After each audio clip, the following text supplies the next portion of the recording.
These foraged mushrooms on fresh sourdough are amazing, and they're so good for you. Found some mushrooms. I'm gonna bring them back to the cabin, cook them up.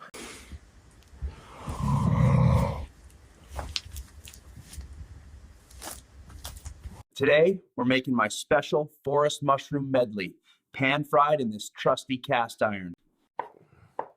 Always make sure you got fresh morels. Decided to finish this dish outside today. All right, folks, today we've got some beautiful morels, chanterelles, and oyster mushrooms sizzling up nicely in the skillet. Here's some sourdough I baked earlier. This will pair beautifully with our earthy, savory mushrooms.